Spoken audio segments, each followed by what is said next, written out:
सभी छात्र छात्राओं को नमस्ते। कैसे हैं आप लोग? आशा करते हैं आप सभी लोग अच्छे होंगे, स्वस्थ होंगे। आप सभी का स्वागत है अपने संस्थान ज्ञान सागर के यूट्यूब प्लेटफॉर्म पर।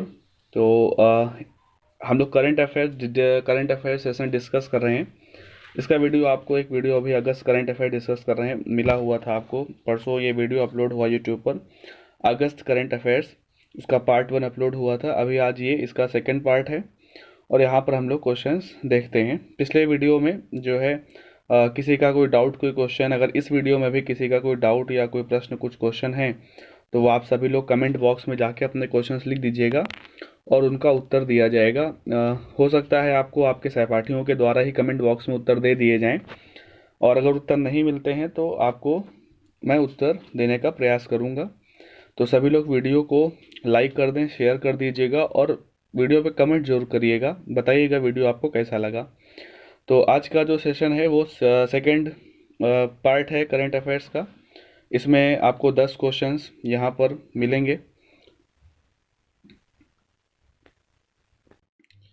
यहाँ पर जो 10 क्वेश्चन आपको मिलेंगे ये 1 अगस्त से 2-3 अगस्त तक के क्वेश्चंस यहाँ पर हैं और वही इंपॉर्टेंट क्वेश्चंस हैं, सारे इंपॉर्टेंट क्वेश्चन हैं। तो आप लोग जो है पेन और कॉपी लेकर बैठिएगा और सारे जो पॉइंट्स हैं उनको नोट जरूर करिएगा, क्योंकि अगर आप पॉइंट नोट नहीं करेंगे, पीडीएफ के अगर भरोसे ही रहेंगे तो आपकी चीज़ें सही से तैयार नहीं हो पाएंगी। इसलिए आप पॉइंट्स को नोट जरूर करिएगा और ये पीडीएफ भी आपको अवेलेबल होगी। पीडीएफ आपको टेलीग्राम चैनल, अभी कल आपको पहले वाले वीडियो की पीडीएफ मिल गई थी और इसी तरह से ये पीडीएफ भी आपको टेलीग्राम चैनल पर मिल जाएगी और एप्लीकेशन पर भी मिल जाएगी। ज्ञान सागर के एप्लीकेशन पर ये पीडीएफ आपको फ्री में मिलेगी। वहाँ पर इसका कोई पेड यानी पीडीएफ नहीं होगी, ये फ्री में आपको मिलेगी और टेलीग्राम चैनल पर भी मिल जाएगी। तो चलिए स्टार्ट करते हैं आज का अपना सेशन। तो आज का जो ये पहला क्वेश्चन है आज का कि उस बैंक का नाम बताइए, उस बैंक का नाम बताइए जिसने अभी हाल ही में कोना कोना उम्मीद नाम का एक अभियान शुरू किया। अभियान का नाम क्या है? अभियान का नाम है कोना कोना उम्मीद। तो कोना कोना उम्मीद नाम का एक अभियान अभी किस बैंक ने हाल ही में शुरू किया है? ऑप्शन आपके पास हैं एक्सिस बैंक, बी ऑप्शन है यस बैंक, सी ऑप्शन है कोटक महिंद्रा बैंक और डी ऑप्शन है आईसीआईसीआई बैंक। इसका जो सही आंसर है वो आपका कौन सा है? वो इसका थर्ड आंसर सही आंसर है, कोटक महिंद्रा बैंक। तो कोटक महिंद्रा बैंक ने अभी हाल ही में कोना कोना उम्मीद नाम का अभियान ये शुरू किया हुआ है। कोटक महिंद्रा बैंक ने क्यों शुरू किया हुआ है, इसकी इंपॉर्टेंस क्या है, सारी चीज़ें आपको डिस्कस करते हैं। इसका जो है आप वो स्पष्टीकरण देखिएगा। कोटक महिंद्रा बैंक ने 2 महीने का विशेष अभियान कोना कोना उम्मीद लॉन्च किया है। ग्राहकों के लिए बैंकिंग और खरीदारों को अधिक पुरस्कृत करने के लिए उत्पादों के अपने स्वीट में ऑफर और छूट के साथ इस महामारी की स्थिति के दौरान जो है उत्साह बढ़ाने के लिए ऐसा किया गया है। ठीक है, तो ये अभियान कितने दिन के लिए है, ये यहाँ पर आपको पॉइंट देखना है कि 2 महीने का एक विशेष अभियान है। और इस अभियान में होना क्या है समझ लीजिएगा कि जैसे कि लोन है, ऋण है, बचत खाते हैं या चालू खाते हैं, या जो कारपोरेट्स सैलरी खाते हैं, डेबिट कार्ड, क्रेडिट कार्ड, या फिर कोई भी जो आप डिजिटल भुगतान करते हैं उन पर आपको छूट और ऑफर्स दिए जाने के उद्देश्य से कोटक महिंद्रा बैंक ने ये कोना कोना उम्मीद लॉन्च किया है। यानी कि महामारी की स्थिति में ग्राहकों का उत्साह बढ़ाने के लिए और उनको अपनी तरफ आकर्षित करने के लिए कुछ छूट और ऑफर देने के लिए कोटक महिंद्रा बैंक ने ये चीज़ लॉन्च की है। इसमें और भी चीज़ें हैं जैसे शॉपिंग है, पर्सनल केयर, एजुकेशन लोन वगैरह, हेल्थ फिटनेस जैसी श्रेणियों में लोन्स लेने के लिए भी यहाँ पर ऑफर दिए जाएंगे। तो इसमें आपको याद क्या रखना है, बस ये पॉइंट याद रखना है कि कोना कोना उम्मीद ये किसने लॉन्च किया है? तो लॉन्च किया है कोटक महिंद्रा बैंक ने। क्यों किया है? तो ग्राहकों को छूट और ऑफर देने के लिए इस महामारी की स्थिति में। चलिएगा यहाँ पर जो है इसके कोटक महिंद्रा बैंक के बारे में अगर बात की जाए, ये कोटक महिंद्रा बैंक के बारे में अगर बात की जाए तो ये एक प्राइवेट सेक्टर का बैंक है। ठीक है, बैंक जो है वो आपकी कैटेगरी, 2 प्रमुख कैटेगरी हैं भारत में। एक कौन सा? एक आपका प्राइवेट सेक्टर है और एक कौन सा? पब्लिक सेक्टर, यानी कि निजी बैंक और सार्वजनिक बैंक। तो ये जो निजी बैंकों की श्रेणी है उसका एक ये महत्वपूर्ण बैंक है कोटक महिंद्रा बैंक। इसकी स्थापना कब हुई थी? तो कोटक महिंद्रा बैंक की स्थापना जो है वो लिख लीजिएगा कब हुई थी, 2003 में हुई थी। और कोटक महिंद्रा बैंक का हेडक्वार्टर कहाँ पर है? कोटक महिंद्रा बैंक का हेडक्वार्टर जो है वो कहाँ पर है? आपका महाराष्ट्र की राजधानी मुंबई। ठीक है, तो 2003 में कोटक महिंद्रा बैंक की स्थापना होती है और कहाँ पर होती है? तो मुंबई में होती है। कोटक महिंद्रा बैंक के संस्थापक कौन थे, और जो संस्थापक थे वही इस समय इसके एमडी और सीईओ हैं। तो उदय कोटक कौन है, उदय कोटक जो हैं वो कोटक महिंद्रा बैंक के संस्थापक हैं, और यही इस समय इसके एमडी यानी कि मैनेजिंग डायरेक्टर और चीफ एग्जीक्यूटिव ऑफिसर भी यही हैं, उदय कोटक। यहाँ पर बैंक का एग्ज़ाम होता है, आप लोग बैंक एग्ज़ाम देते होंगे, तो बैंक एग्ज़ाम से एक क्वेश्चन यहाँ पर बहुत इंपॉर्टेंट होता है, वहाँ पर जरूर पूछते हैं, या आजकल तो एसएससी वगैरह में ही पूछने लगे हैं कि बैंकों की टैगलाइंस पूछी जाती हैं, चाहे वो प्राइवेट बैंक हो चाहे वो आपके सरकारी बैंक हो, उनकी टैगलाइन जरूर पूछी जाती है। तो जो टैगलाइन है इस कोटक महिंद्रा बैंक की टैगलाइन है वो क्या है, इसकी टैगलाइन है लेट्स मनी, लिख लेना टैगलाइन क्या है, लेट्स मेक मनी सिंपल। ठीक है, ये आप लिख लीजिएगा, मैं बोल रहा हूँ लेट्स मेक मनी सिंपल। तो ये क्या है आपका लेट्स मेक मनी सिंपल, ये कोटक महिंद्रा बैंक की टैगलाइन है, इसको जरूर लिख लीजिएगा। और स्थापना, हेडक्वार्टर, एमडी एंड सीईओ, ये सारी चीज़ें मैंने आपको बता दी हैं। तो कोना कोना उम्मीद, ये क्वेश्चन आज को दोबारा आप देख लीजिएगा। कोना कोना उम्मीद किसने शुरू किया, कोटक महिंद्रा बैंक ने। क्यों शुरू किया है, तो ग्राहकों को जो है अपने ग्राहकों को बैंकिंग और खरीदारी में अधिक पुरस्कृत करने और अधिक छूट और ऑफर देने की स्थिति के लिए ऐसा किया हुआ है, और 2 महीने का ये विशेष अभियान है। ठीक है, और बाकी कोटक महिंद्रा के बारे में आपने सारी चीज़ें देख ली हैं, तो समझ गए होंगे आप सभी लोग। और बाकी आपका कोई क्वेश्चन हो तो आप कमेंट बॉक्स में ज़रूर लिखें, वीडियो को लाइक ज़रूर करिएगा और ज़्यादा से ज़्यादा लोगों तक इसको शेयर भी करिएगा। अब ये चीज़ें आपको इसी तरीके से यानी कि लगातार आपको ये चीज़ें मिलती रहेंगी, करंट अफेयर्स मैं आपको जो है प्रोवाइड कराता रहूँगा, इसलिए लोगों को ज़्यादा से ज़्यादा शेयर करिएगा, उनको जोड़िएगा, जिससे इसका जो है फ़ायदा सभी को मिल सके, सभी छात्रों को इसका फ़ायदा मिल सके, इसलिए इसको लाइक और शेयर ज़रूर करिएगा। इसी के साथ अगला क्वेश्चन देखते हैं अपना। अगला क्वेश्चन है, किस देश के प्रधानमंत्री के रूप में नामित बाकायोको को नियुक्त किया गया है। कुल मिला के आपको ये देखना है कि बाकायोको नाम के एक व्यक्ति हैं, ये किस देश के प्रधानमंत्री अभी बने हुए हैं। ऑप्शन है यहाँ पर आइवरी कोस्ट, माली, घाना और गिनी। ये चारों ही देश आपके अफ्रीका महाद्वीप के हैं, अफ्रीकन कंट्रीज हैं यहाँ पर ये सारे। आइवरी कोस्ट है, बी ऑप्शन माली है, सी घाना है और डी गिनी है। बताना इनमें से किस देश का प्रधानमंत्री बाकायोको नियुक्त हुए हैं। तो देखते हैं आंसर इसका, जो सही आंसर है वो है ए आंसर है आइवरी कोस्ट। देखते हैं इसको स्पष्टीकरण यहाँ पर जो है लिखा हुआ है, दिख रहा आपको कि 8 जुलाई 2020 को आमदो गोन कोलिबेली की अचानक मृत्यु के बाद से अंतरिम पीएम के रूप में कार्य करने के बाद आइवरी कोस्ट के राष्ट्रपति एलासेन ओटोरा ने रक्षा मंत्री हामिद बाकायोको, जिनकी एज 55 साल है, को प्रधानमंत्री के पद पर नियुक्त किया है। समझ लीजिएगा, लैंग्वेज आपको ना समझ में आई हो, मैं बता रहा हूँ आपको। यानी अभी तक जो प्रधानमंत्री थे आइवरी कोस्ट के वो कौन थे, आमदो गोन कोलिबेली, ये नाम लिखा हुआ है, आमदो गोन कोलिबेली। इनकी मृत्यु हो जाती है, इनकी मृत्यु के बाद वहाँ पर इनकी जो मंत्रिमंडल था उसमें रक्षा मंत्री थे कौन, हामिद बाकायोको। तो हामिद बाकायोको जब रक्षा मंत्री थे तो वहाँ के राष्ट्रपति जो हैं एलासेन ओटोरा, उन्होंने रक्षा मंत्री को क्या कर दिया, एक प्रधानमंत्री, और कैसा प्रधानमंत्री, अंतरिम प्रधानमंत्री के रूप में उनको काम करने के लिए नियुक्त कर दिया। अब क्या हुआ, उस अंतरिम प्रधानमंत्री को ही देश का प्रधानमंत्री भी नियुक्त कर दिया गया है। चीज़ें एकदम सिंपल हैं, समझ में आ गई होंगी। ठीक है, एक प्रधानमंत्री की डेथ होती है, उसी प्रधानमंत्री के मंत्रिमंडल के रक्षा मंत्री को अंतरिम प्रधानमंत्री बनाया जाता है, और कुछ समय बाद फिर वहाँ के राष्ट्रपति उसको प्रधानमंत्री भी नियुक्त कर देते हैं। तो चीज़ें आसान है, इसमें बहुत ज़्यादा आपको कुछ समझना या इसमें दिमाग लगाने वाली बात नहीं है। बाकी जो है आइवरी कोस्ट के बारे में बात करें तो मैंने अभी बताया, आइवरी कोस्ट जो है ये आपका, ये पश्चिमी अफ्रीका, कहाँ का, आइवरी कोस्ट जो है पश्चिमी अफ्रीका का देश है। राजधानी इसकी क्या है, पश्चिमी अफ्रीका का देश है, राजधानी इसकी क्या है, यामूसोक्रो। समझ में आ रहा होगा, लिखा हुआ भले ना समझ में आए लेकिन बोल रहा हूँ मैं, उसको आप समझिएगा। यामू, ये या बना हुआ है, यामूसोक्रो। ठीक है, यामूसोक्रो जो है ये क्या है, राजधानी है किसकी, आइवरी कोस्ट की। और आइवरी कोस्ट जो है इसका पुराना जो नाम है, ये आइवरी कोस्ट पुराना नाम है, अभी इसको क्या बोलते हैं, कोत दीवार बोलते हैं। क्या बोलते हैं, आइवरी कोस्ट को क्या बोला जाता है, कोट या कोत दीवार, या कोट डी आइवरे भी बोलते हैं, ठीक है ना, कोट डी आइवरे भी बोलते हैं, कोट डिवार भी बोलते हैं, ये इसका नया नाम है। और आइवरी कोस्ट पुराना नाम है, आइवरी कोस्ट यानी कि इसका अंग्रेजी नाम है, अंग्रेजी शब्द है। और कोट डिवार जो है, ये दीवार है, ये फ्रांसीसी शब्द है।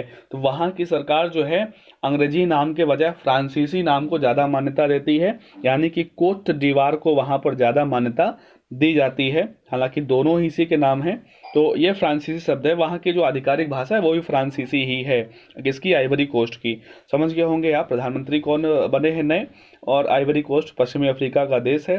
इसका जो फ्रांसीसी जो मूल नाम, फ्रांसीसी नाम जो जिसको महत्व दिया जाता है वो कोत दीवार है। और आधिकारिक भाषा भी यहाँ की फ्रांसीसी है। राजधानी यामूसोक्रो, अभी मैंने आपको लिख के बताया। तो ये कंप्लीट होता है। इसी के साथ जो है बढ़ते हैं अपने अगले तीसरे क्वेश्चन की तरफ। तो जो अपना तीसरा क्वेश्चन है, अच्छा क्वेश्चन है, देखिएगा। लिखा हुआ है काजी ओनिक जो हाल ही में समाचार में रहे हैं वो किस देश से जुड़े हुए हैं। यानी एक नाम आपके सामने लिखा हुआ है काजी ओनिक, और बता रहे हैं कि ये अभी हाल ही में काफ़ी चर्चा में रहे, न्यूज़ में रहे हैं। तो ये न्यूज़ में रहे हैं तो किस देश से जुड़े हैं ये। ऑप्शन है पाकिस्तान, बांग्लादेश, ओमान या फिर अफगानिस्तान। इसका जो सही आंसर है वो है आपका बांग्लादेश। यानी काजी ओनिक किस देश से जुड़े हुए हैं, बांग्लादेश से जुड़े हुए हैं।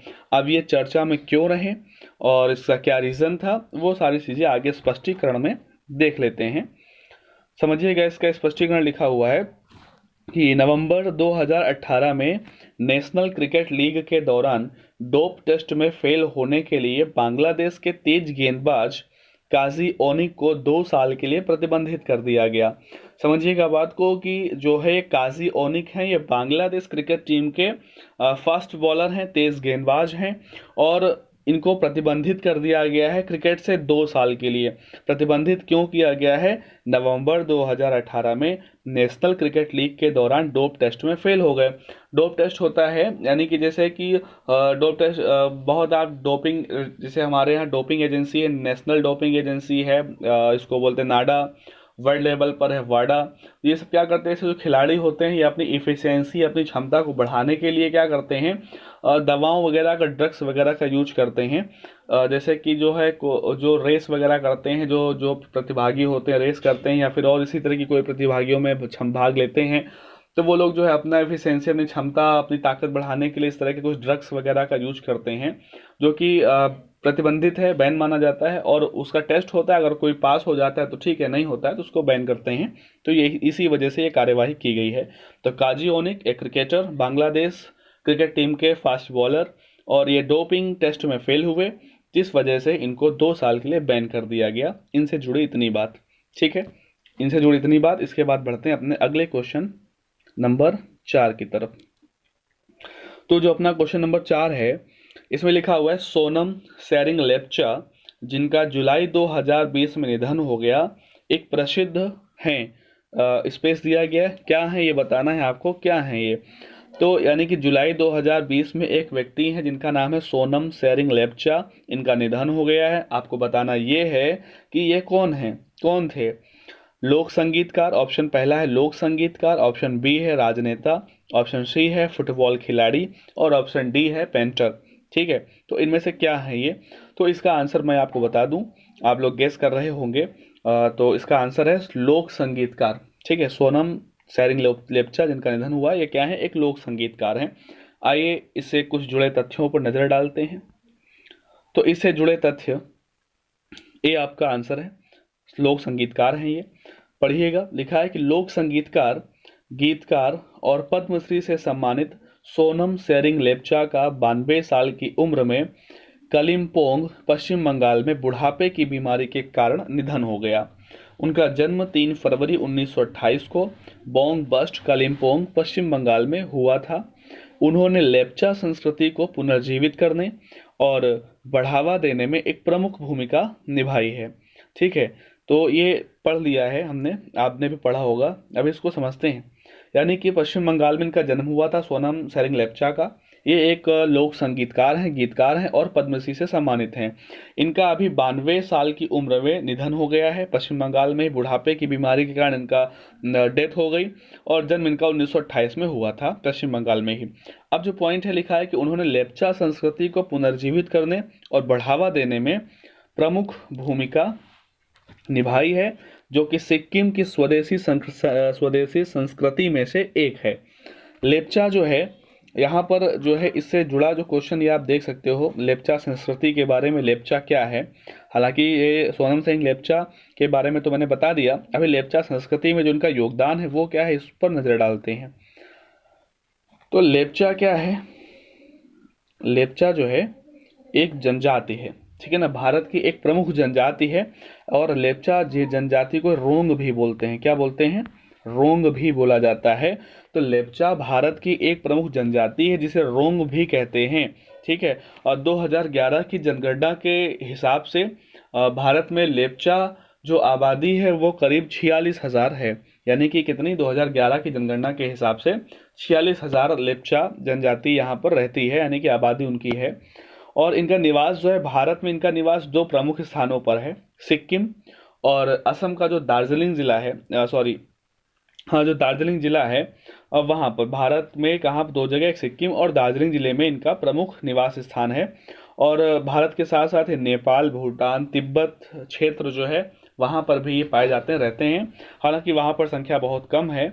और ये भूटानी ही थे पहले, भूटान से बाद में यानी कि आए, यहाँ पर जो है इनका चेंज हुआ ये सब जो है, लेकिन प्रमुख सबसे ज़्यादा आबादी इस समय इनकी भारत में ही है, लेप्चा जनजाति की। तो इनकी एक अलग अपनी प्रमुख संस्कृति होती है, अलग इनके जो है रीति रिवाज होते हैं। आप जानते हैं जनजातियों के जो है सारे एकदम जो है वो अलग उनका रीति रिवाज होता है, उनका माहौल अलग होता है, उनका जो है पूरा एक सिस्टम अलग होता है। इसी वजह से इनको जो है जनजातियों को सुरक्षित करने के प्रयास किए जाते हैं, भारत सरकार की तरफ से कदम उठाए जाते हैं, राज्य सरकारों की तरफ से कई सारे कानून बने हुए हैं, ठीक है। और संविधान में भी इनको संरक्षित करने की बात की गई है। तो ये एक प्रमुख जनजाति है लेप्चा संस्कृति, लेप्चा, और इन्हीं की एक संस्कृति है, उसको बढ़ावा देने के लिए सोनम सिंह लेप्चा ने काफ़ी काम किया है, जिनका भी हाल ही में निधन हो गया है, ठीक है दोस्तों। तो ये अगला क्वेश्चन है अपना, चौथा क्वेश्चन कंप्लीट होता है।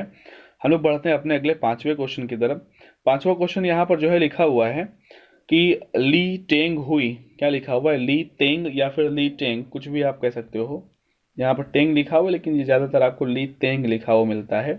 ली तेंग हुई जो हाल ही में खबरों में रहे हैं, वह किस देश के पूर्व राष्ट्रपति हैं? अब देखिएगा, ली तेंग हुई के साथ ब्रैकेट में क्या लिखा हुआ है? श्री लोकतंत्र लिखा है। अभी इसका मतलब हम आपको बताएंगे।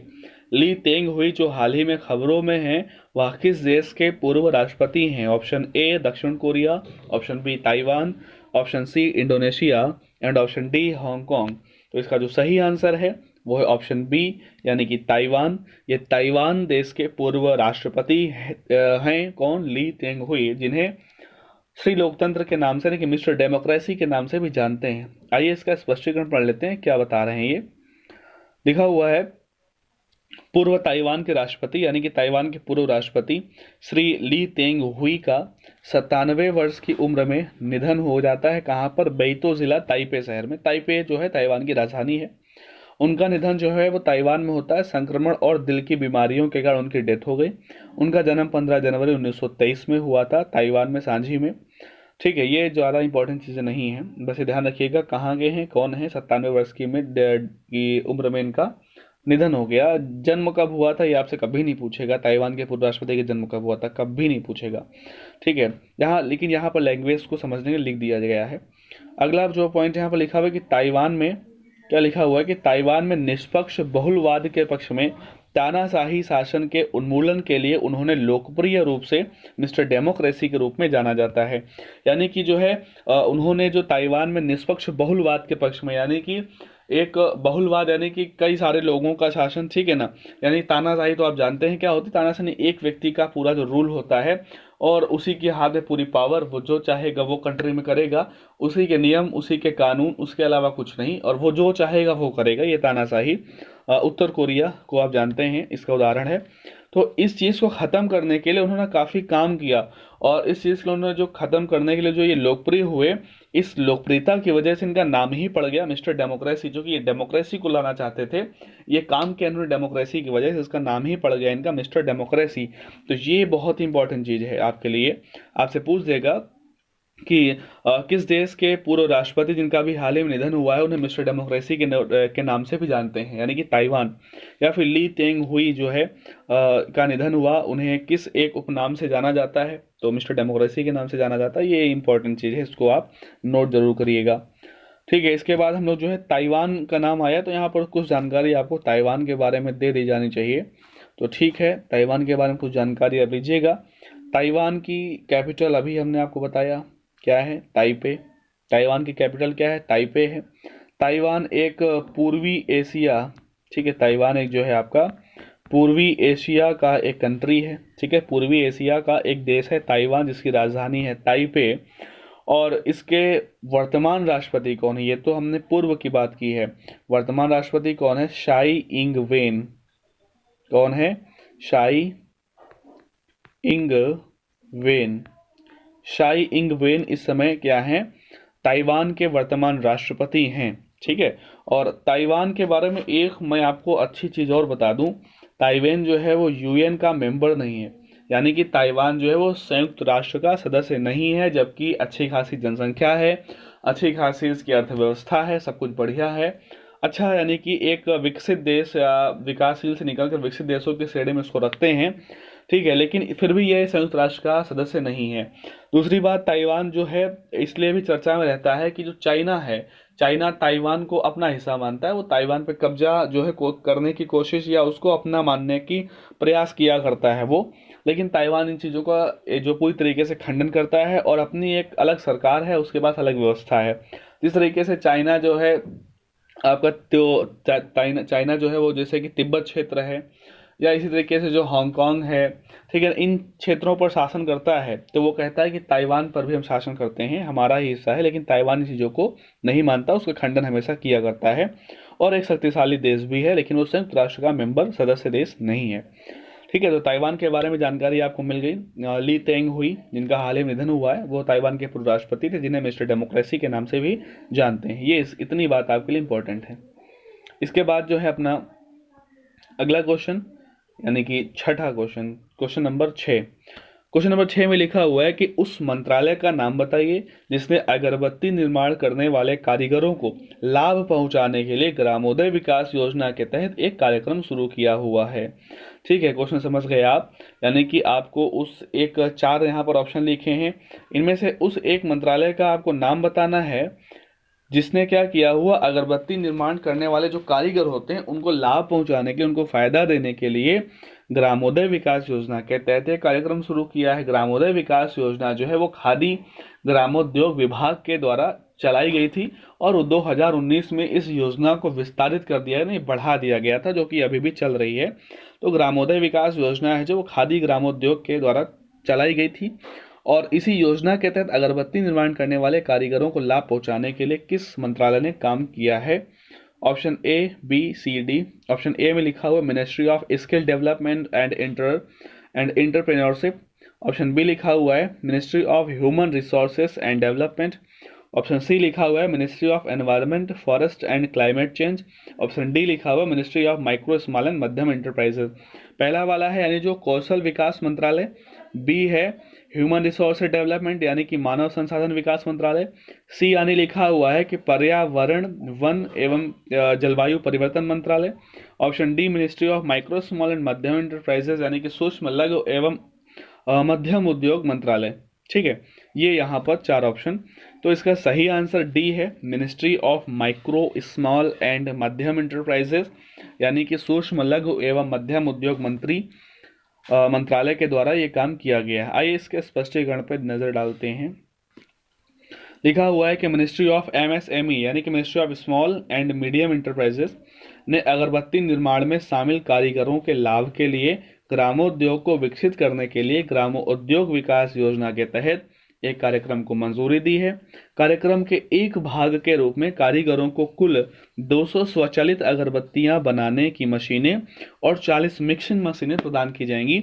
यहाँ पर लिखा एक भाग के रूप में, मैं आपको बता दूं इसकी 4 परियोजनाएं होंगी। ठीक है, टोटल कितनी परियोजना, 4 परियोजनाएं होंगी, और उन 4 परियोजनाओं में से एक परियोजना पूर्वोत्तर भारत के लिए भी होगी। ठीक है, पूर्वोत्तर भारत का नाम मैंने इसलिए लिया क्योंकि पूर्वोत्तर भारत जो है एक हमारा अभिन्न हिस्सा है, अभिन्न अंग है, जरूर है। और पूर्वोत्तर भारत के विकास के लिए सरकार ने काफ़ी काम किए हैं। आप अगर पूर्वोत्तर भारत के विकास का एक प्रकार से मॉडल उठा के देखें तो पिछले 2 4 5 सालों में वहाँ के लिए काफ़ी काम किया है सरकार ने, पूर्वोत्तर राज्यों के लिए। जो आपके 8 राज्य पूर्वोत्तर के आपके पड़ते हैं, उन राज्यों के लिए सरकारों ने बहुत काम किया है, उनको बराबर लाने के लिए, उनको जो है एक नई दिशा और एक नया मार्ग देने के लिए। तो यहाँ पर 4 हैं, तो कैसा करना है कि एक परियोजना में 50 स्वचालित मशीनें और 10 मिक्सिंग मशीनें, ठीक है। तो 50 50 50 50 200 मशीनें हो गई, 10 10 10 और 10 यानी कि 40 मिक्सिंग मशीनें हो गई, ये कारीगरों को दी जाएंगी, ठीक है। और इसका उद्देश्य क्या है? इसका उद्देश्य जो है, इस कार्यक्रम का उद्देश्य क्या है? इस कार्यक्रम का उद्देश्य है अगरबत्ती उत्पादन को बढ़ाना। इस कार्यक्रम का उद्देश्य क्या है? इस कार्यक्रम का उद्देश्य है अगरबत्ती उत्पादन को बढ़ाना और पारंपरिक जो कारीगर हैं, इस अगरबत्ती के जो पारंपरिक कारीगर हैं, उन पारंपरिक कारीगरों हेतु एक स्थायी रोजगार की व्यवस्था करना, ठीक है। 2 इसके प्रमुख उद्देश्य हैं इस कार्यक्रम के, जो अगरबत्ती कारीगरों को जो फायदा पहुंचाया जा रहा है उसके। एक तो अगरबत्ती उत्पादन को बढ़ाना है और दूसरा पारंपरिक कारीगरों के लिए स्थायी रोजगार की व्यवस्था करनी है। तीसरा एक प्रमुख बात क्या है कि स्वदेशी उत्पादन और मांग के अंतर को कम करना, ठीक है। बात को समझिएगा, ये तीनों पॉइंट आप लिख लेना।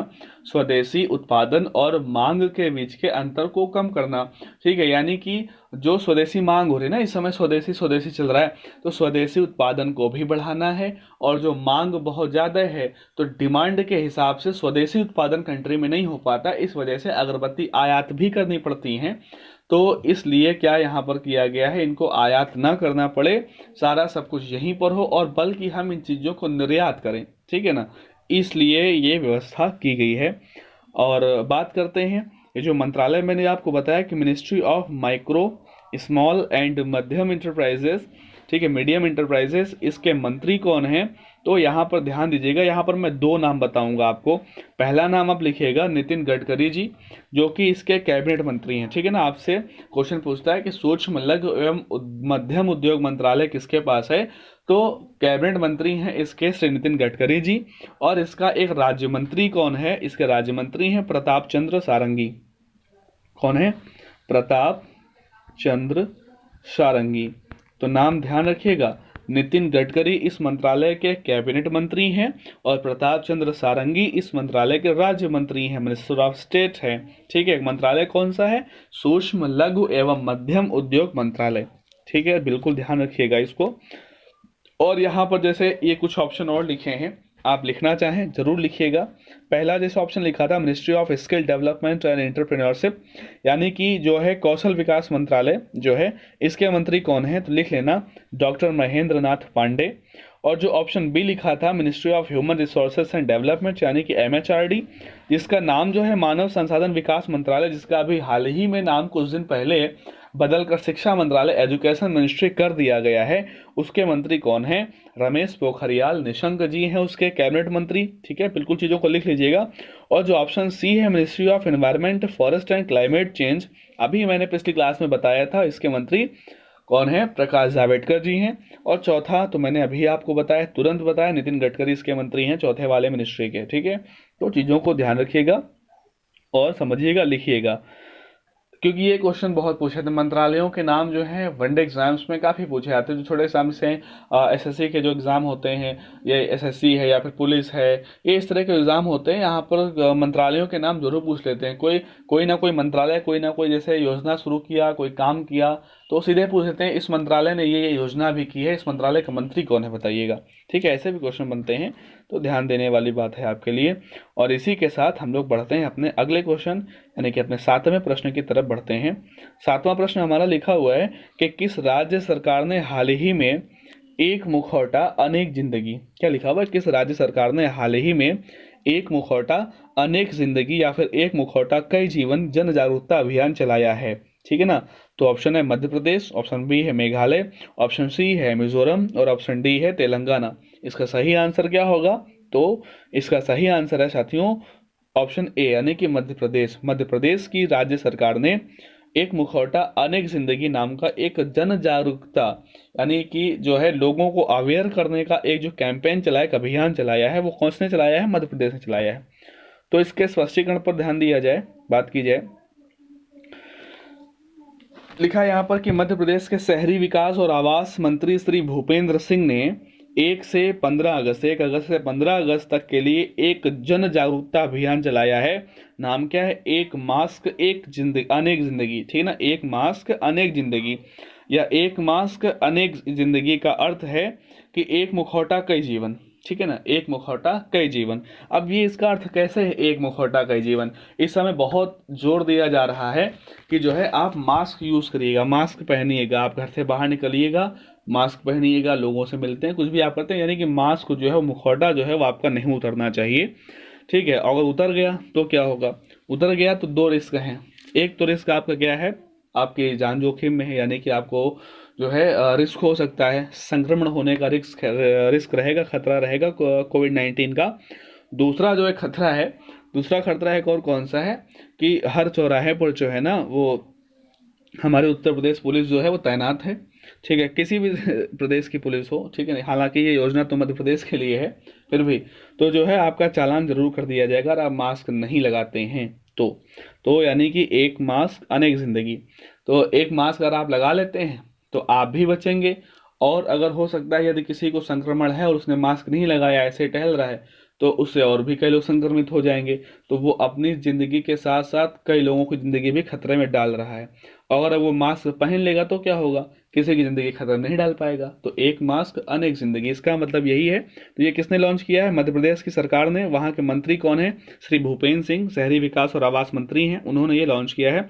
इस अभियान का उद्देश्य क्या है कि नागरिकों में मास्क के प्रति जागरूकता लाना और उन्हें मास्क उपलब्ध कराना, ठीक है? सेकंड पॉइंट क्या है कि मास्क रखने के लिए मास्क बैंक बनाए जाएंगे। देखिएगा, मास्क बैंक बनाए जाएंगे। अभी तक आप ब्लड बैंक सुनते थे, अभी हाल ही में सुना कि दिल्ली में पहला प्लाज्मा बैंक भी बनाया गया, और अभी आप सुन रहे हो कि मध्य प्रदेश में मास्क बैंक भी बनाए जाएंगे, जिसमें दानदाताओं द्वारा इस बैंक में मास्क अथवा मास्क बनाने हेतु राशि दान की जाएगी, ठीक है? जिसको इसमें दान करना है वो जाके मास्क दे आए, जाके अपना नहीं मास्क दे पा रहा है तो कुछ पैसे दे आए जाके, जो वहां पर दान कर दे, जो फिर क्या होगा, उन लोगों के फिर जो जिसको जरूरत होगी उसको मास्क पहुंचाए जाएंगे। इस राशि से स्वयं सहायता समूहों के माध्यम से मास्क बनवाए जाएंगे। अब देखिएगा यहाँ पर इसका जो है इसके पीछे का बैकग्राउंड आप समझिएगा, अच्छी बात है। टाइम लग रहा है लेकिन समझ लीजिएगा, क्योंकि इस पर टाइम देना भी चाहिए इस समय मास्क पर, ठीक है? कोविड-19 का समय है।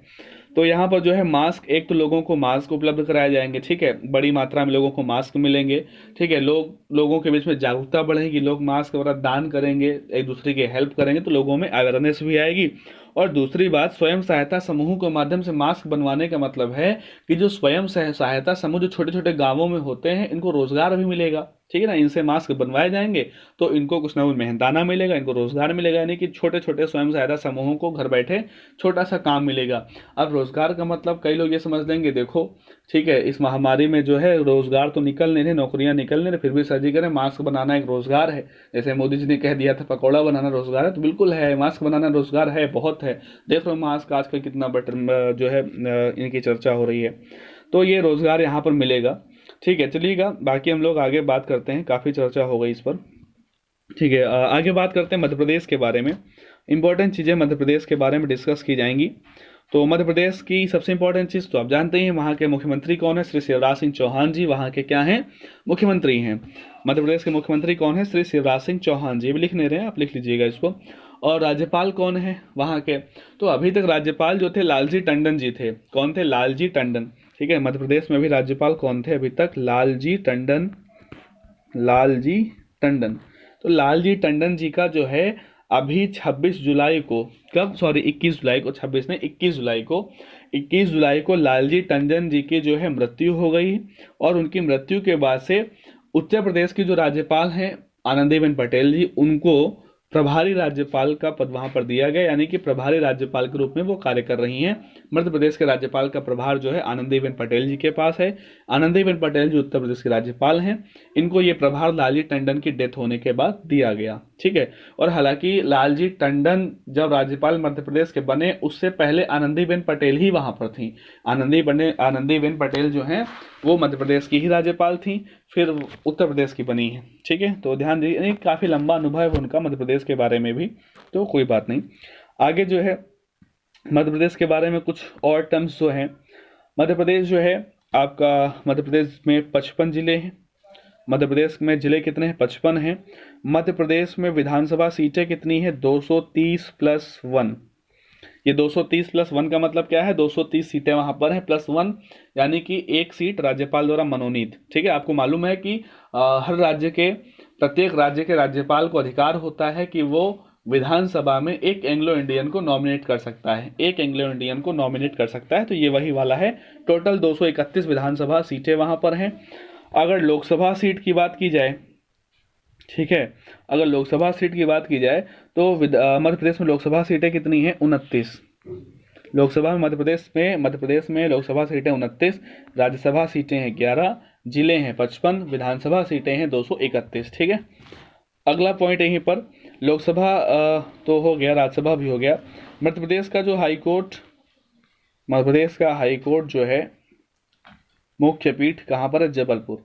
मध्य प्रदेश हाई कोर्ट की जो मुख्य जो पीठ है, बेंच है, वो कौन सी? जबलपुर है। और इसकी खंडपीठ कहाँ कहाँ पर है? इसकी खंडपीठ जो है वो इंदौर, कहाँ पर है? इंदौर में है। और कहाँ पर है? ग्वालियर में है। ठीक है, तो मध्य प्रदेश हाई कोर्ट जो है जबलपुर में है, और उसकी खंडपीठ जो है, उसकी जो दो बेंच हैं वो कहाँ पर है? एक इंदौर में है और एक ग्वालियर में है। ठीक है, समझ में आ गया आपको दोनों बातें। मध्य प्रदेश का जो राष्ट्रीय खेल कौन सा है? ठीक है ना, मध्य प्रदेश का जो राजकीय, सॉरी राष्ट्रीय नहीं, राजकीय, मध्य प्रदेश का जो राजकीय खेल है वो कौन सा है? लिख लीजिएगा, ये चीज़ें पूछ लेते हैं कई बार, मध्य प्रदेश के बारे में जो है पूछा करते हैं बार बार। और ये चीज़ें एक बार आप कॉपी पर लिख लेंगे, अगर मध्य प्रदेश के बारे में एक बार लिख लेंगे तो दोबारा से आपको लिखने की आवश्यकता नहीं है, उसी को आप रिवाइज करते रहो, याद हो जाती हैं।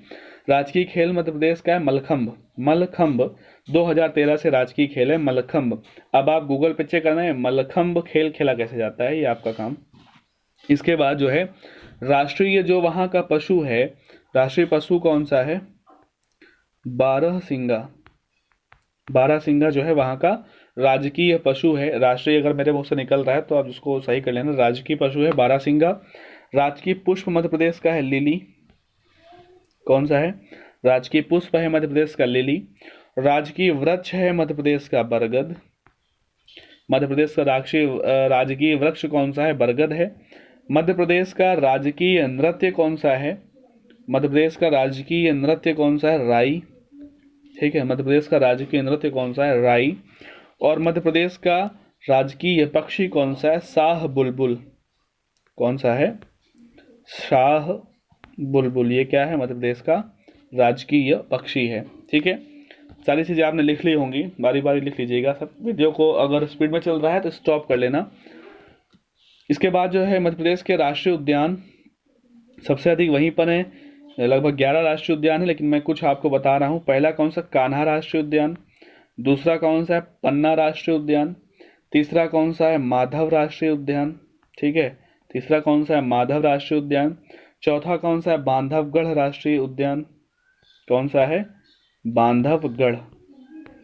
बांधवगढ़ राष्ट्रीय उद्यान। और एक और है वहां पर, उसका नाम क्या है? पेंच। पेंच राष्ट्रीय उद्यान। और एक है ओंकारेश्वर राष्ट्रीय उद्यान, इत्यादि। 11 हैं, सारे नाम नहीं लिख सकते, कुछ मैंने आपको प्रमुख नाम बता दिए हैं। बाघ रिजर्व जो है वहां पर, बाघ रिजर्व जो आपका, एक तो बांधवगढ़ नेशनल पार्क में ही है, बांधवगढ़ टाइगर रिजर्व है। सतपुड़ा टाइगर रिजर्व है। कौन सा है? सतपुड़ा टाइगर रिजर्व भी वहां पर है। और बांधवगढ़ है, दूसरा आपका कौन सा है? सतपुड़ा। ये वहां पर टाइगर रिजर्व, हालांकि और भी अभी 2-3 टाइगर रिजर्व हैं, सारे मैंने यहाँ पर नहीं लिखे हैं। तो मध्य प्रदेश के बारे में मैंने सारा सब कुछ आपको बताया। इस पहले तो इस अभियान के बारे में बताया, एमपी के बारे में सारी जानकारी मैंने आपको पॉइंट टू पॉइंट दी है। सारी जानकारी आप लिख लीजिएगा, चीज़ें बार बार आपको लिखनी नहीं होती हैं, एक बार आपको अपने नोट्स में लिख लेंगे प्रॉपर, तो बार बार आपको लिखना या इसको जो है कहीं पर गूगल करने की आवश्यकता नहीं पड़ेगी। ठीक है, बस अपने नोट्स अपने साथ रखिएगा, सारा सब कुछ आप समझ जाएंगे। चलिएगा, इसके बाद जो है अपना अगला क्वेश्चन, यानी कि प्रश्न नंबर 8। प्रश्न नंबर 8 में लिखा हुआ है कि केंद्रीय मंत्री जितेंद्र सिंह के अनुसार, क्या लिखा हुआ है? केंद्रीय मंत्री जितेंद्र सिंह के अनुसार प्रधानमंत्री ग्राम सड़क योजना PMGSY द्वितीय में, यानी कि दूसरे चरण में, प्रधानमंत्री ग्राम सड़क योजना का जो दूसरा चरण है उसमें प्रदर्शन के मामले में कौन से राज्य या कौन से केंद्र शासित प्रदेश को शीर्ष स्थान मिला है। ठीक है, देखिएगा, प्रधानमंत्री ग्राम सड़क योजना के जो है 2 चरण पूरे हो चुके थे 2019 तक। अभी तीसरा चरण चल रहा है। तो जो दूसरा चरण जो पूरा हो चुका है, उस दूसरे चरण में कौन से राज्य या कौन से केंद्र शासित प्रदेश का सबसे अच्छा प्रदर्शन रहा है, उसको पहला स्थान मिला है। Option A Himachal Pradesh, option B Tamil Nadu, option C है सिक्किम और ऑप्शन डी है जम्मू कश्मीर। तो इसका जो आंसर है वो आंसर है भैया ऑप्शन ए, यानी कि हिमाचल प्रदेश।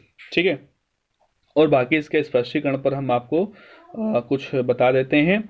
स्पष्टीकरण में लिखा हुआ कि जितेंद्र सिंह केंद्रीय राज्य मंत्री स्वतंत्र प्रभार ने बताया है कि जम्मू कश्मीर ने हिमाचल प्रदेश के बाद प्रधानमंत्री ग्राम सड़क योजना द्वितीय चरण के तहत प्रदर्शन के मामले में दूसरा स्थान प्राप्त किया है। ठीक है ना, तो मैंने बताया कि पहला तो हिमाचल प्रदेश का है और दूसरा किसका हो गया, जम्मू कश्मीर का हो गया।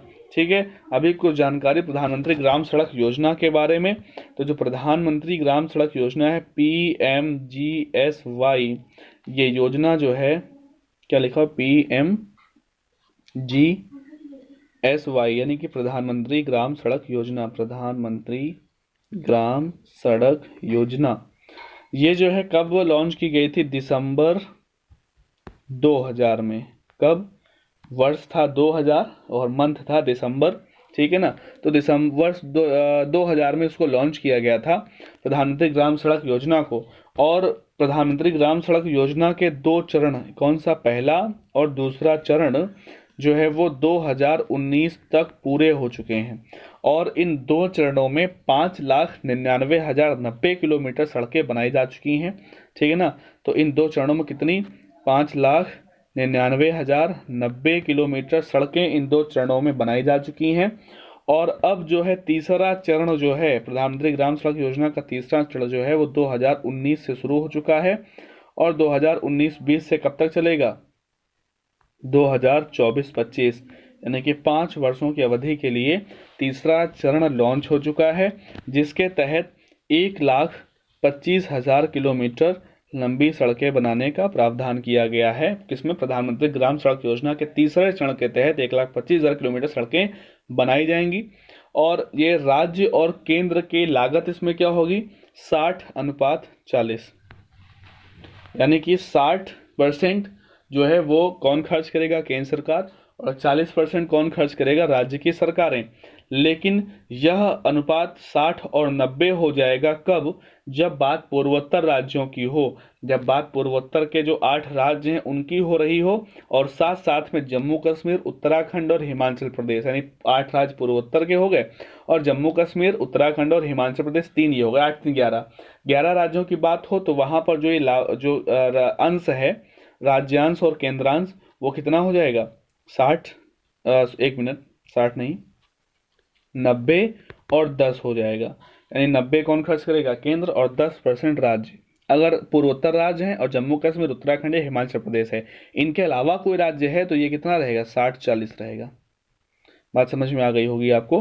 तो ये सारी चीज़ें समाप्त करते हैं यहीं पर और अगले क्वेश्चन की तरफ चलते हैं। ठीक है, तो ये थोड़ा मैंने बैकग्राउंड चीज़ें बता देते हैं इसलिए क्योंकि आपको चीज़ें सारी जो है अच्छे से समझ में आए।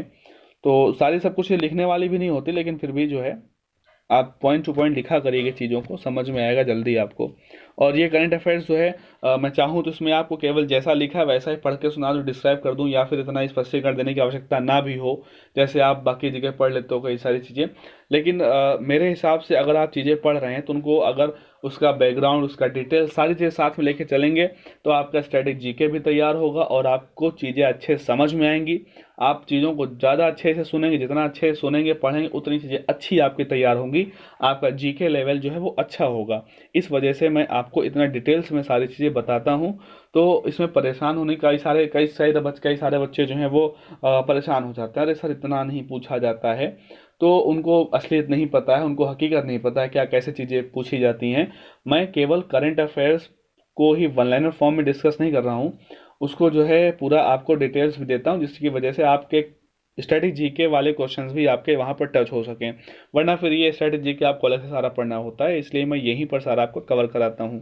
तो इस तरह से चीज़ों को धैर्यपूर्वक जो है आराम से पढ़िएगा, कोई जल्दबाजी नहीं है। जैसे हम लोग क्लास में पढ़ते थे उसी हिसाब से पढ़ रहे हैं, जैसा आपको मैं क्लास में पढ़ाता था उसी हिसाब से पढ़ा रहा हूँ, क्योंकि आपको पढ़ने में दिक्कत ना हो कोई। चलेगा अगला क्वेश्चन, क्वेश्चन नंबर 9 लिखा हुआ है कि 1 अगस्त से 7 अगस्त को विश्व स्तनपान सप्ताह प्रतिवर्ष मनाया जाता है। तो ये WBW 2020 के लिए मुख्य विषय क्या था? तो अभी आप पहले क्वेश्चन समझिएगा। क्वेश्चन क्या है कि अभी हाल ही में 1 अगस्त से 7 अगस्त, हालांकि जो है अभी 7 अगस्त नहीं आया है, आ रहा है अभी, जो है 1 अगस्त से 7 अगस्त तक के लिए कौन सा सप्ताह मनाया जा रहा है? विश्व स्तनपान सप्ताह, वर्ल्ड ब्रेस्ट फीडिंग जो वीक है वो मनाया जा रहा है। इसका WBW का मतलब ये वर्ल्ड ब्रेस्ट फीडिंग जो है वीक, ये मनाया जा रहा है। तो इसके लिए मुख्य विषय क्या रखा गया? ऑप्शन ABCD लिखे हुए आपके सामने। एक स्वस्थ ग्रह के लिए स्तनपान का समर्थन करें, सशक्त माता पिता स्तनपान सक्षम करें, और भी ये ऑप्शन सारे लिखे हुए हैं। इसका जो आंसर है वो आपका पहला है, यानी कि ए, एक स्वस्थ ग्रह के लिए स्तनपान का समर्थन करें, ये इसका जो है आंसर है। आइएगा, इसमें कुछ चीज़ें हम आपको जो है स्पष्टीकरण में लिखी हुई हैं वो आप समझ लीजिएगा। आंसर तो आपको मिल गया, ए लिखा हुआ है। इसके बाद जो है लिखा हुआ है कि विश्व स्तनपान सप्ताह प्रतिवर्ष अगस्त के पहले सप्ताह यानी कि 1 अगस्त से 7 अगस्त तक दुनिया के लगभग 120 देशों में मनाया जाता है। पूरे विश्व में स्तनपान को प्रोत्साहित करने और बच्चों के स्वास्थ्य को बेहतर बनाने के लिए यह दिन मनाया जाता है। वर्ष 2020 के लिए मुख्य विषय क्या है? एक स्वस्थ ग्रह के लिए स्तनपान का समर्थन करें।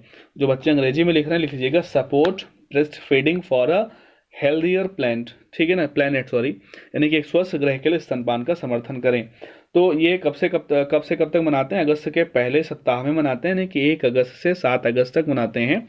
इंपॉर्टेंस क्या है इसकी? जो है इसके लिए जागरूक करना लोगों को, ठीक है। फायदे क्या है कि माताओं बच्चों को स्वास्थ्य पोषण जो है फायदे होते हैं, साथ में जो भावनात्मक फायदे यहाँ पर होते हैं, और बच्चों के लिए एक स्थायी जो है आहार प्रणाली भी है ये, और इम्पोर्टेंस आप सभी इसकी जानते हैं। तो यहाँ पर ज़्यादा डिस्क्राइब ना करते हुए मैं कुछ मुख्य चीज़ें और आपको बताता हूँ। ये किसके किसके द्वारा मनाया जाता है, यानी कि इसका आयोजन कौन कौन करता है और कब से किया जा रहा है। तो दोस्तों इसका आयोजन जो है वो 1991 से किया जा रहा है, ठीक है ना। विश्व स्तनपान सप्ताह का आयोजन 1991 से किया जा रहा है, और 1 अगस्त से 7 अगस्त तक। तो 1 अगस्त को विश्व स्तनपान दिवस भी होता है, और फिर पूरे सप्ताह उसको सप्ताह के रूप में आयोजित करते हैं। तो ये कब से किया जा रहा है? 1991 से किया जा रहा है। इसको कौन कौन करता है, इसका आयोजन कौन करता है, देख लीजिएगा। 3 संस्थाएं हैं। पहली संस्था है WABA, दूसरी संस्था है WHO, तीसरी संस्था है यूनिसेफ, ठीक है। तीसरी संस्था कौन सी है? यूनिसेफ। WABA, WHO और यूनिसेफ। WHO और यूनिसेफ के बारे में आप जानते हैं, विश्व स्वास्थ्य संगठन है, और ये यूनिसेफ जो है ये संयुक्त राष्ट्र का ही बच्चों के यानी कि संयुक्त राष्ट्र बाल आपात कोष है, ठीक है। इन दोनों के बारे में हम कई बार डिस्कस कर चुके हैं, आप इनके बारे में अच्छे से जानते हैं। नहीं जानते हैं तो WHO यूनिसेफ के बारे में पढ़िएगा, मैं कई बार डिस्कस कर चुका हूँ। एक यहाँ पर जो नई संस्था मिली है वो आपकी है WABA, इसके बारे में मैं ज़रूर आपको बताऊँगा। तो जो WABA है, चलिएगा समझ लीजिएगा, यहीं पर मैं लिख रहा हूँ WABA। पहली बात तो इसका फुल फॉर्म लिख लीजिएगा, world alliance for breast feeding, ठीक है ना, world alliance for breast feeding, ठीक है, लिख लीजिएगा world alliance for breast feeding, ठीक है। ये हो गया WABA का फुल फॉर्म। और WABA का हेडक्वार्टर कहाँ पर है? तो जो है मलेशिया का एक शहर है, कौन सा? पेनांग। मलेशिया का एक शहर है पेनांग, वहाँ पर हेडक्वार्टर है। WABA की स्थापना फरवरी 1991 में ही हुई थी, और उसी के बाद से ये सप्ताह मनाया जाने लगा। संस्थापक कौन थे WABA के? तो WA और BA जो है इसके संस्थापक कौन थे? अनवर फजल, ठीक है। समझ में आ गया आपको कि WABA जो है और WHO और यूनिसेफ के द्वारा इसका आयोजन किया जाता है। WABA के बारे में मैंने बताया, world alliance for breast feeding, headquarter इसका मलेशिया के पेनांग में है, और इसकी स्थापना जो है फरवरी 1991 में हुई थी। स्थापना किसने की थी? तो अनवर फजल ने की थी। ये यहाँ पर चीज़ें इंपॉर्टेंट थी। WABA एक नई संस्था थी, उसके बारे में मैंने आपको बताया, ठीक है। तो ये सप्ताह अभी मनाया जा रहा है पूरे विश्व में। समझ में आ गया होगा आपको, सारी चीज़ समझ में आ गई है। मुख्य विषय वगैरह जो इंपॉर्टेंट होते हैं इनको जरूर लिख लेना, इंग्लिश में भी और हिंदी में, और कब से मनाया जा रहा है ये जरूर लिखना, आयोजन कौन कौन करता है, और इसके जो आयोजन करने वाली जो संस्थाएं हैं उनके बारे में, इतनी जानकारी आपको यहाँ पर जरूर लिखनी है। और इसी के साथ हम लोग अपने अगले प्रश्न नंबर 10 की तरफ चलते हैं। प्रश्न नंबर 10 में लिखा हुआ है कि ग्रीन लाइट्स पुस्तक के लेखक कौन है। ग्रीन लाइट्स नामक पुस्तक के लेखक कौन है। नया क्वेश्चन, नई पुस्तक अभी लॉन्च हुई है। पहला ऑप्शन है कौन सा है, एंड्रयू सीन ग्रीर। दूसरा ऑप्शन है कैथरीन हैपबर्न। और तीसरा ऑप्शन है मैथ्यू मैक कोनाघी। और डी ऑप्शन है बॉन्ग जून हो। इसके आंसर क्या है आपके सामने लिखा हुआ है कि इसका उत्तर सी है, यानी कि मैथ्यू मैक कोनाघे। ठीक है, कोनाघी या फिर कोनाघे। कौन सी पुस्तक है, पुस्तक का नाम है ग्रीन लाइट्स। ठीक है, पुस्तक का नाम क्या है, पुस्तक का नाम है ग्रीन लाइट्स। तो यहाँ पर लिख लीजिएगा, पढ़ लीजिएगा, जो है इसको लिखना नहीं, आपको मैं बता रहा हूँ क्या लिखना है। लिखा हुआ कि क्राउन पब्लिशिंग ग्रुप द्वारा प्रकाशित ऑस्कर विजेता अभिनेता मैथ्यू मैक कोनाघी द्वारा लिखित पहली पुस्तक ग्रीन लाइट्स 20 अक्टूबर 2020 को रिलीज होने वाली है। अभी हुई नहीं, होएगी, रिलीज होएगी अक्टूबर 2020 में। ठीक है, लिखा किसने है, मैथ्यू मैक कोनाघी। मैथ्यू मैक कोनाघी कौन है, एक ऑस्कर विजेता हैं, एक ऑस्कर विजेता एक्टर अभिनेता हैं, जिनकी पहली पुस्तक है ग्रीन लाइट्स, जो कि अक्टूबर 2020 में रिलीज होगी। ठीक है, बस इतना ही आपको यहाँ पर लिखना है कि पुस्तक लिखी किसने है, वो कौन है, वो एक अभिनेता है, ऑस्कर विनर एक एक्टर है, उसकी पुस्तक ग्रीन लाइट्स अक्टूबर 2020 में रिलीज होगी। इससे ज़्यादा आपको यहाँ पर कुछ नहीं लिखना है। जो लिखा हुआ है कि मैक कोनाघी के कारनामों, जीवन के अनुभवों के आधार पर इस पुस्तक को एक पारंपरिक संस्मरण नहीं बल्कि नाट्य पुस्तक के रूप में वर्णित किया गया है। यानी कि सब बताया इन्होंने, यहाँ पर जो है वो क्या क्या चीज़ें यहाँ पर लिखी गई वो इन्होंने बताने की कोशिश की है। तो ये इतना इंपॉर्टेंट नहीं है, केवल राइटर कौन है पुस्तक का, पुस्तक लॉन्च कब हो रही है ये आप लिख लीजिएगा, इतना इंपॉर्टेंट यहाँ पर है। तो यहाँ पर 10 क्वेश्चन ये जो है आज के पूरे होते हैं। तो मैंने आपसे जैसा पहले ही बताया था कि मैं हर दूसरे दिन, यानी कि बीच में एक गैप होगा, अल्टरनेट यानी कि वीडियो आपको मैं प्रोवाइड कराऊंगा। एक दिन बीच में गैप होगा और फिर दूसरा दिन वीडियो आपको मिलेगा। या फिर हो सकता है अगर इंपॉर्टेंट क्वेश्चंस मिलते हैं, अगर एरियाज ज़्यादा क्वेश्चंस कवर करने हैं, तो मैं आपको बीच में डेली वीडियो भी प्रोवाइड कर दूंगा। वो मैं देख लूंगा कौन कौन से क्वेश्चंस आपको डिस्कस कराने हैं, उसके हिसाब से मैं वीडियो आपको देता रहूँगा। लेकिन अभी ये चीज़ें आपकी रेगुलर रहेंगी, जारी रहेंगी। लगातार मैं प्रयास करता रहूँगा आपके लिए कि आपको चीज़ें, करंट अफेयर्स अच्छे से पढ़ पाएँ आप, और इस वजह से ये आपको मिलता रहेगा। लेकिन आपका काम क्या है कि आप भी चीज़ों को जो है वो थोड़ा हेल्प कर दें, थोड़ा यानी मदद करें। मदद यानी क्या करनी है, आपको शेयर करना है वीडियो को, और लोगों तक ज़्यादा से ज़्यादा इसको पहुंचाना है। ज़्यादा लोग जुड़ेंगे, ज़्यादा लोग देखेंगे, तो और हमें यानी कि और अच्छा करने का यानी कि एक मोटिवेशन मिलता है। इस वजह से आपका भी कर्तव्य है, ड्यूटी है आपकी कि चीज़ों को शेयर करिएगा लोगों के साथ में। लाइक शुरू करिएगा। आपका कोई क्वेश्चन, आपका कोई जो है डाउट, वो आप कमेंट बॉक्स में जाके दे दीजिएगा। ठीक है, उसको वहाँ पर आपको उत्तर दिया जाएगा। चलिए, आज के लिए इतना काफ़ी है। तो पीडीएफ मैंने पहले बताई आपको, टेलीग्राम और ज्ञान सागर एप्लीकेशन पर आपको मिल जाएगी। तो दोनों जगह आपको पीडीएफ दे दी जाएगी। चलिए, आज समाप्त करते हैं और अगला वीडियो फिर अगली क्लास में मिलते हैं। सभी लोग अपना ध्यान रखिए, कोविड-19 से बचते रहिएगा, ध्यान रखिए, घर वालों को ध्यान रखिएगा। जय हिंद।